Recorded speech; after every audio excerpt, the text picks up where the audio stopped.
تعالوا يا بنات، يلا نعمل مع بعض شوية حاجات نينجا بنعملها في المطبخ مرة واحدة، بس هتريحنا جدا طول الشهر. حقيقي هتريحك جدا. انا جبت فرختين ونص كيلو بانيه، تمام، فقلت اتبلهم كده معاكم. طبعا انا غسلتهم كويس جدا جدا بالخل والملح والليمون، وكمان حبه كده من الدقيق بيشيلوا اي زفاره، تمام. وهنغسلهم كويس جدا. وبعد كده هجيب بقى الفرخه. انا الفرخه دي هشويها.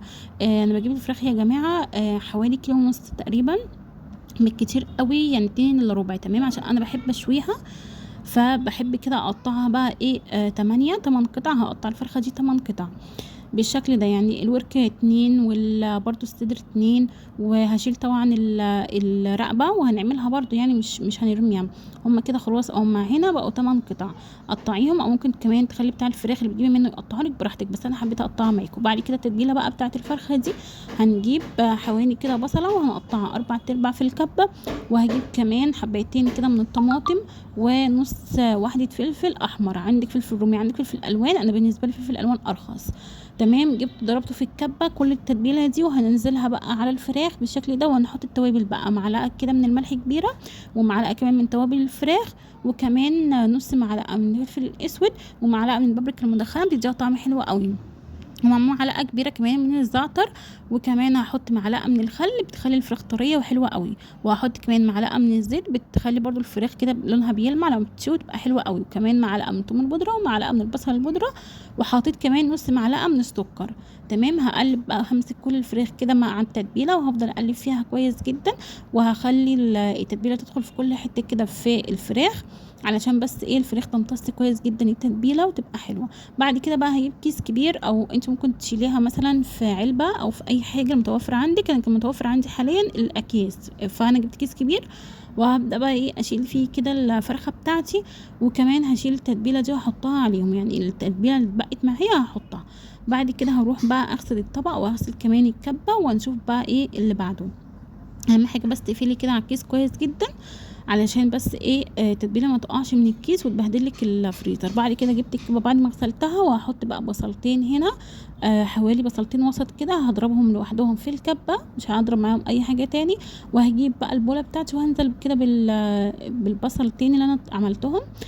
وهجيب بقى معلقه كده، معلقه من الملح، وكمان معلقه من الفلفل الاسود. وهحط كمان معلقه، يعني هحط حوالي ربع معلقه من 7 بهارات، وهحط معلقه من الزعتر، وكفايه كده، مش هتبل اي حاجه تاني. وهمسك بقى البصله مع التوابل دي، وهفضل ادعك فيها كده بالمعلقه او بايدك عادي برضو اللي تحبيه. هفضل اقلب كده بالشكل ده لحد ايه ما التوابل والبصله يتقلبوا كويس قوي مع بعض. هشيل بقى شويه في طبق، وهسيب بقيه التتبيله دي.